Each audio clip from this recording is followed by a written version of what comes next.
A very warm welcome to day 2 of the SIGA Youth Forum. Ben Jacobs with you throughout the course of the day. Great to have your company yesterday as well. Over 500 of you registering and interacting with us. And if you missed a session, it's going to be available over the coming days on our website and via YouTube. We'll post the links on social media. We've got a superb day for you. We kicked off around about 15 minutes ago with our SIGA special session. And in a moment, we'll hear from the Olympian Darya Klishina and learn more about her preparations ahead of Tokyo, should that Olympic Games still go ahead. It's a little bit undecided. And in addition, delve into her backstory around integrity, particularly relevant to Rio 2016, where she was the only clean Russian athlete competing in Brazil. To mark your card as well, we'll be hearing from Paul Elliott at the FA, who chairs the Inclusion Advisory Board and is also thought to be in the mix for the current vacant position of FA chair as well. So we've got some big names throughout the course of the day. Make sure you engage with us as well. Stand with SIGA is the hashtag, and on social media. I'd like to tell me whereabouts in the world you are watching from. Have some fun with us as well. Are you working from home?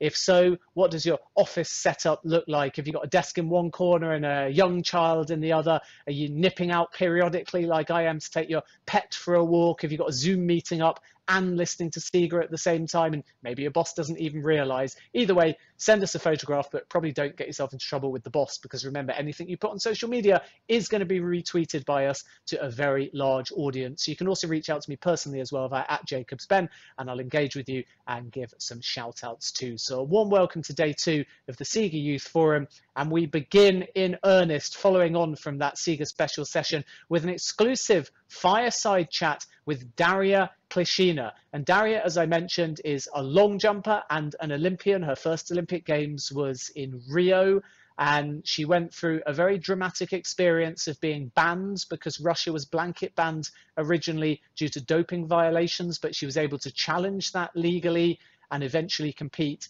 as the only clean Russian athlete at Rio 2016. And because Russia is still banned, she'll now be an independent at Tokyo if that Olympic Games goes ahead. So earlier in the week, I was able to catch up with Darya. She's based in Miami, where she trains. A little bit jealous of that because it's boiling there. So enjoy our fireside chat with the Russian Olympic long jumper, Darya Klishina.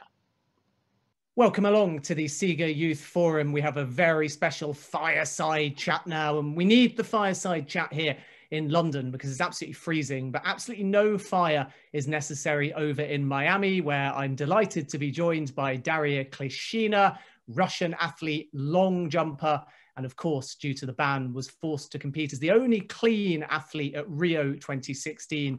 And it looks like that will be the case as well. She'll be competing at Tokyo when that happens, subject to the pandemic, as also an independent athlete as well. Darya, thanks very much indeed for joining us. I'm very jealous because I'm guessing you're enjoying the beaches of Miami despite the pandemic. Yeah, I'm very enjoying the weather. Actually, I don't have a chance to enjoy the beach because my schedule is pretty tight with my sessions. But I'm really glad that I'm here right now because I have at least 25 degrees Celsius and the sun is out. So it's 2 p.m. here. a little bit better than in Europe, but you know, I miss snow sometimes. I like very snowy winters and I miss them that I used to have in Russia. So. Yeah, exactly. You're very much used to the cold being from Russia, but what brought you to Miami and how is your training schedule being affected by the COVID-19 pandemic? So actually the weather brought me to Miami because now I live in Atlanta because my coach from Atlanta, this is his hometown, but it's too cold.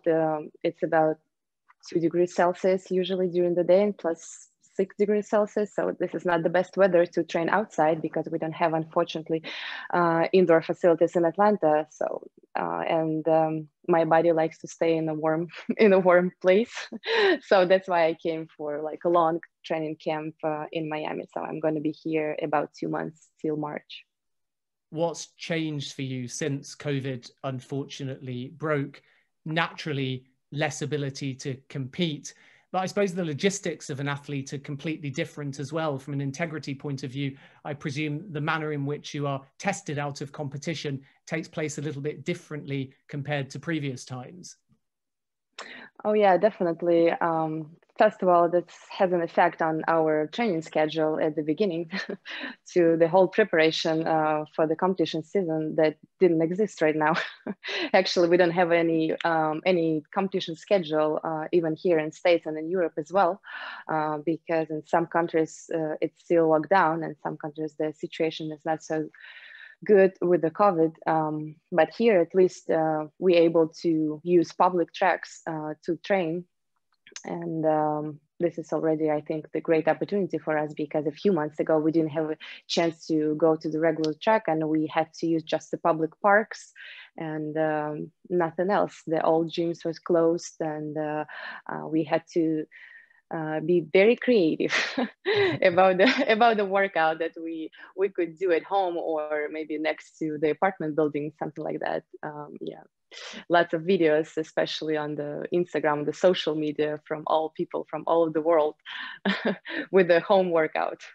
I guess you're in the perfect discipline though, aren't you? Long jumping, there's Miami, plenty of white beaches. So if you need to do a bit of ad hoc practice, you can just jump around on the beach, can't you? Yeah, I can actually. Yeah, it's not going to be the best approach run on the sand, but yes, definitely with the landing part, it's going to be okay. So what are your thoughts ahead of Tokyo? Because obviously every athlete prides themselves on that preparation, aspires to try and win a medal. And originally when the pandemic broke, there was some intimation that the games might not take place. Now it is going ahead. The organizers are adamant that it won't be postponed any further or abandoned. Is that what you're hearing? Are you fully confident now that you've got a realistic timescale and you can prepare properly for the Olympic Games? Or are there still those nagging doubts that there might be more changes, that it could even be abandoned potentially? Of course, I really hope that it's going to be this summer, but probably nobody knows exactly right now. And just on my opinion, I see only two ways for now how they can be, maybe without any spectators, or maybe just with the local spectators. This is how I see the situation right now. But definitely we just have to wait, I think, a few months at least, just to look at the situation in the world about the COVID, and then we can say something more when it get closer to the summer season, because now we don't have any indoor competitions, and hopefully we will have something outdoor, maybe beginning of April here, even in States, some small local competitions. And then we also supposed to have a Diamond League series that's supposed to start in May, beginning of May, for the preparation for the Olympic Games. But for now, we don't have a particular schedule, so we just have to wait. But we still need to keep our motivation high, because for now, the Olympic Games supposed to be on the same days that it's supposed to be in 2020. So we just do our work.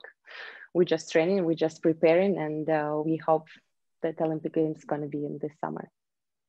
And due to the fact that Russia's ban has been extended beyond Tokyo, you'll be competing again as an independent athlete. What's your response to the extension of the ban? And are you hopeful sooner rather than later that you'll be able to walk into the Olympic Stadium or any competitive stadium and wave the Russian flag proudly? Or are you happy to distance yourself from Russia at the moment and simply fly that independent flag?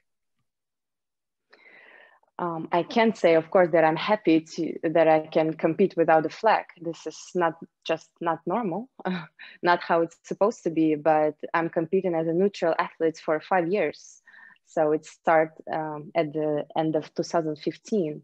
And yes, for now, like you said, I'm still only one athlete who has a neutral status for now, and I can compete internationally, but nobody can. And hopefully it's not going to be the same situation as it was in Rio 4 years ago in 2016.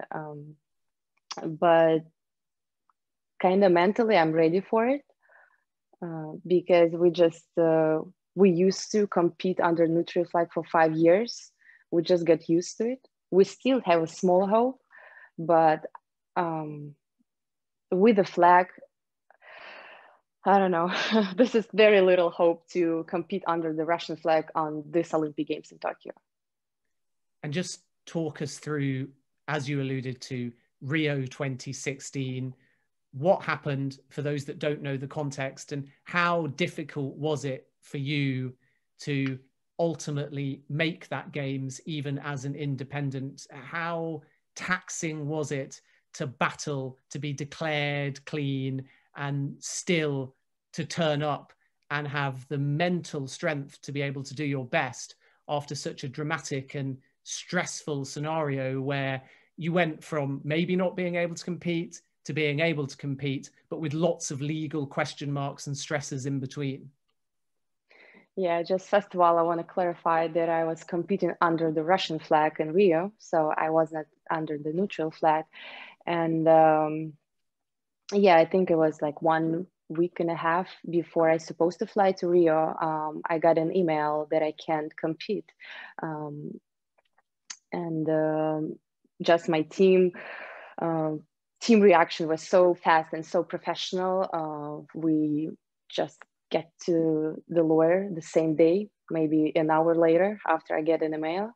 And in 2 days, we already got like the bunch of documents that can prove that I'm a clean athlete and I can compete and I'm able to compete on this Olympic Games. And we flew to Rio with my lawyer and with my coach. And there was a court process 2 days before my event.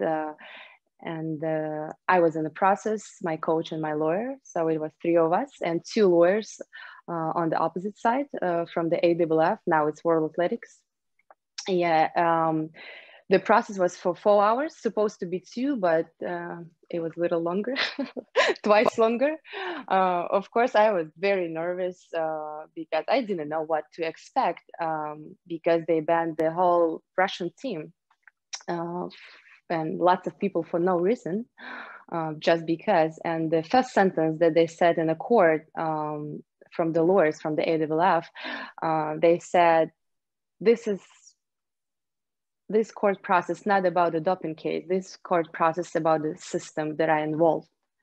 So, but we had probably the most strongest thing about me at that time because I was living in USA for 3 years before Olympic Games, and I didn't communicate with any Russian coaches or doctors or other stuff. So it was probably the strongest point from my side. And then they took 24 hours to make a decision. This is the rule during the Olympic Games because they can't take more because there is no time. I had just 2 days before my event, but they asked for a few hours because they have debates, the judge and there are also 2 assistants. Yeah, and then my coach, so he came to my room about 5 p.m. or 5 a.m. in the morning, the day before my event. And yeah, he said that we won the court. So what I did, I just cried. I just cried a few hours.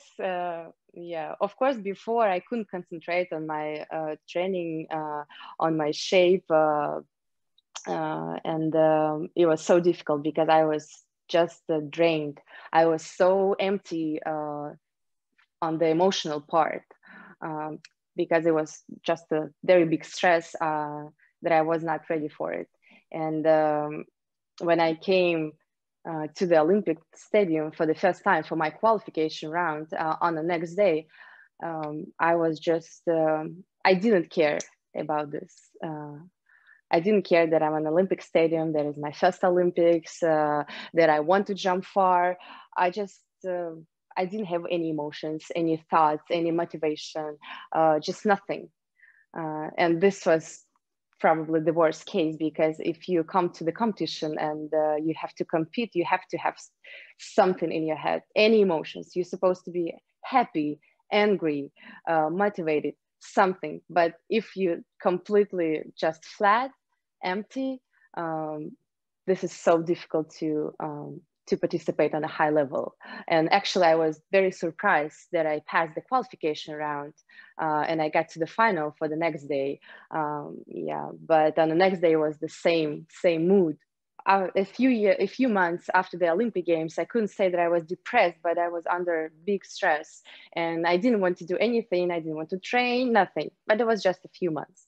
And then I just felt that I have a really good opportunity to show very good result because I felt that I was ready. I was in a really good shape, even for Olympic Games.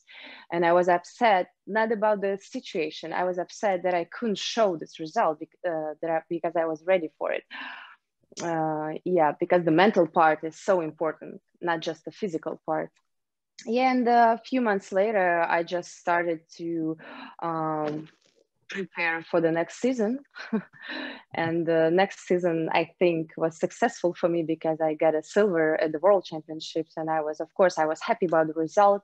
I was happy about the medal. But I was upset that I knew I could do it the year before at the Olympic Games. So then in the context of all of that, and one of the key phrases that you used was first Olympic Games. So you're not only dealing with a scandal, you're not only trying to emphasize to the world and the legal courts that you are clean, despite, as you also said, a lot of others who were clean being part of that blanket ban, but you're turning up to an Olympic Games for the very first time, not knowing what to expect. And I suppose feeling a little bit isolated as well, because all of the people you know, at least from Russia, weren't there with you. So how have you been able to use that to your advantage since? And how do you think you'll benefit from that experience ahead of Tokyo, which itself has mental challenges and is also going to be a very unique Olympic Games? Yeah, in 2016, I had probably people from like two different sides. 50% was like supporting me and other 50% not. And it was so many articles, so many some videos, something in the news, lots of comments, especially on my social media.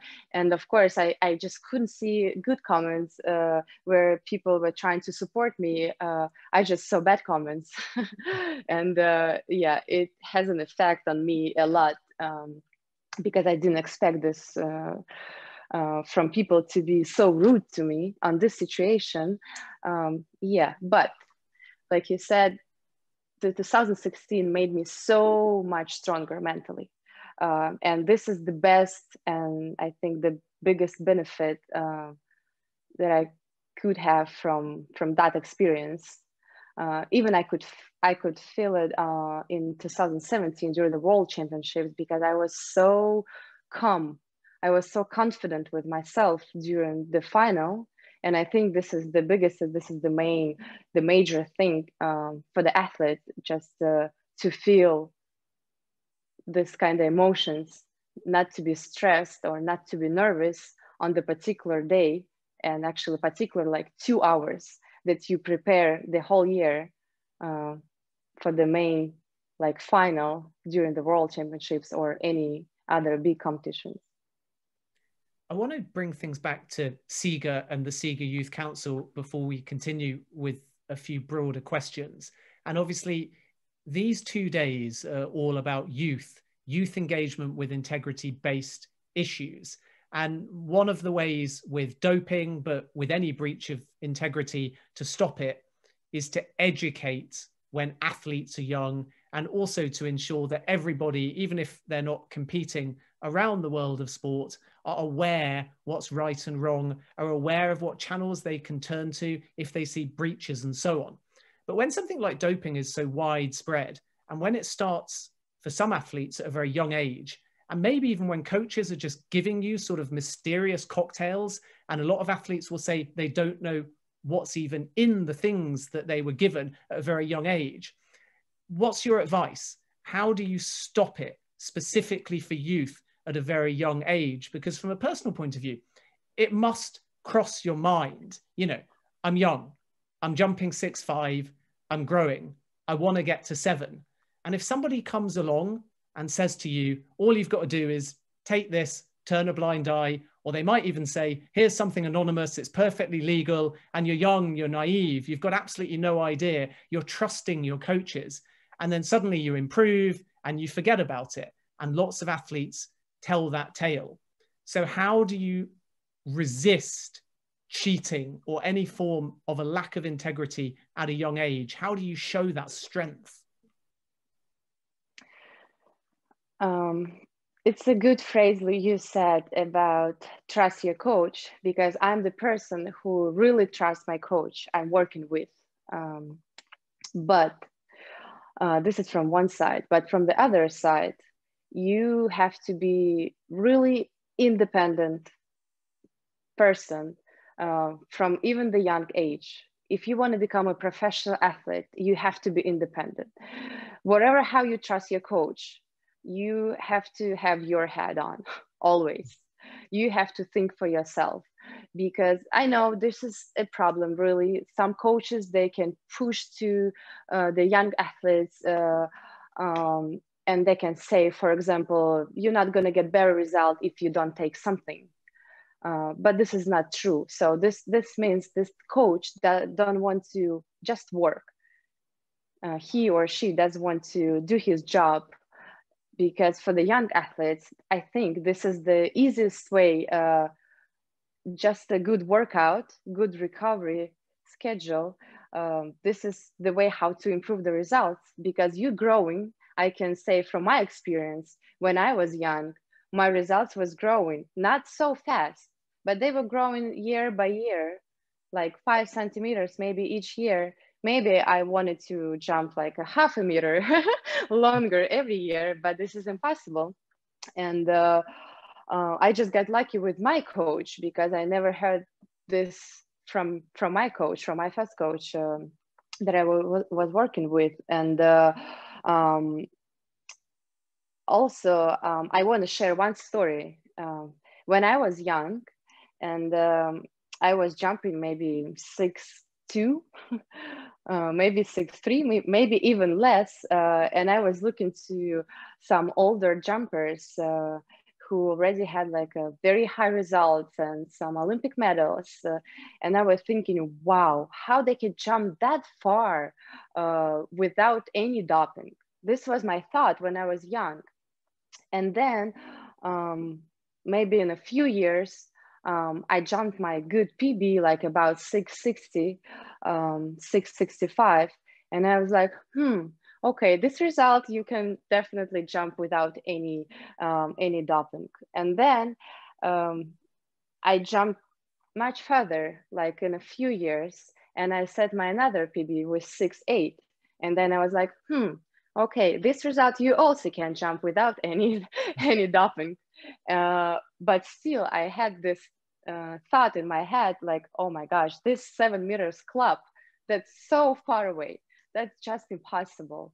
And then one day I jumped 703 and I set my new PB, and I was like, actually everything is possible if you just have a good coach, you trust this coach, and your coach just do your job.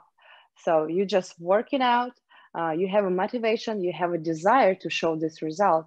I think this is how all young athletes supposed to think, because if you don't try to work, because to take a pill, it's so much easier than to run on your session, you know, and to die at the end of the session, and then to go to massage and then almost grab the table because your muscles are crazy tight and sore. Yeah, this is so much more difficult. But then when you realize on a competition with a medal that you did it just by yourself, and you were working hard, this is so much more means to me. If I think that somebody did it with a doping or something like that, I think this is just this is easy, but you have to be really independent. You have to be very responsible for yourself, even if you trust your coach. Just before we wrap up, I have to come back to Tokyo and ask you, what are your expectations? Do you believe that you'll be firmly in the medal mix?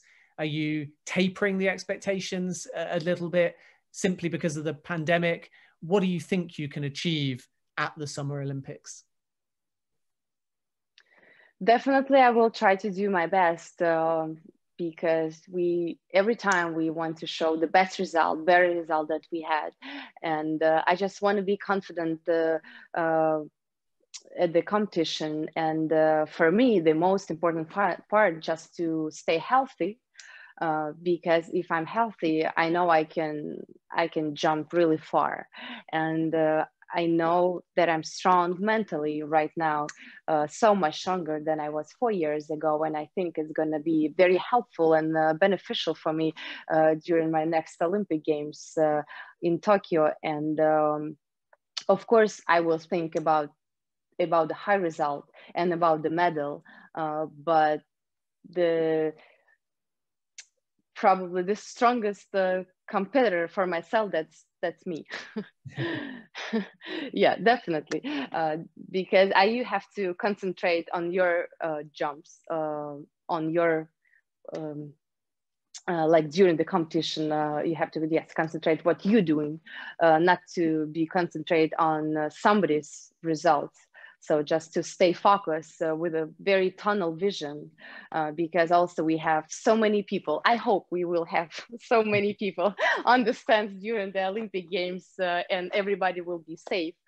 Um, and because without spectators, it's not going to be the same. Because we need to feel this atmosphere. We have to feel this vibe, because the stadium, the crowd is so loud during the track and field event. And this is where you can get so much energy from the people who just watching you.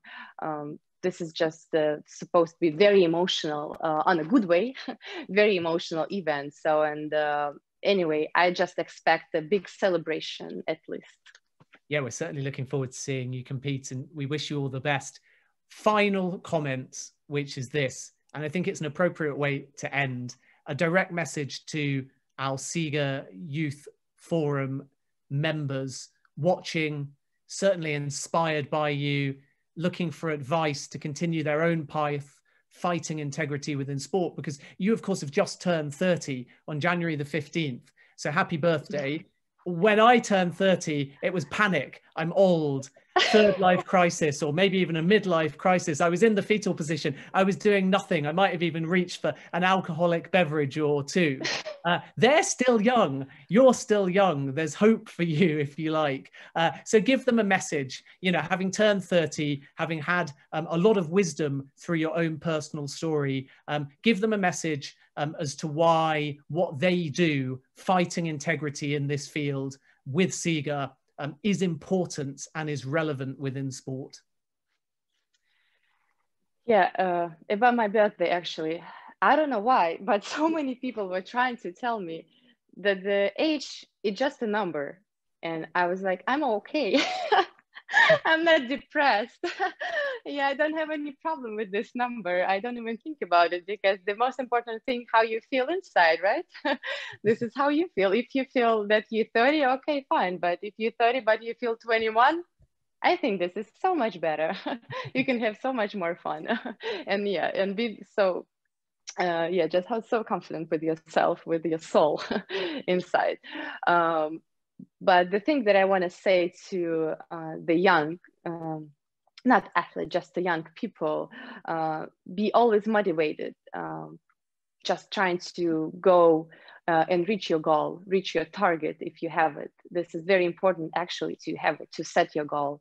And also with a good mindset, this is very important thing, because like I said before, from my experience, mental perspective is sometimes so much stronger than physical. You can be strong physically, but not as strong mentally, and you can lose. But sometimes it can be upside down. If you're very strong mentally, you can win the medal, or you can win something else, or achieve something in your life. Just be independent, be responsible for yourself, and just always move forward. Brilliant stuff. Well, Darya, it's been wonderful catching up. We wish you all the best for 2021 and Tokyo. Stay healthy, stay safe, and thank you so much again for joining us here at the SIGA Youth Forum. Yeah, thank you so much for your wishes.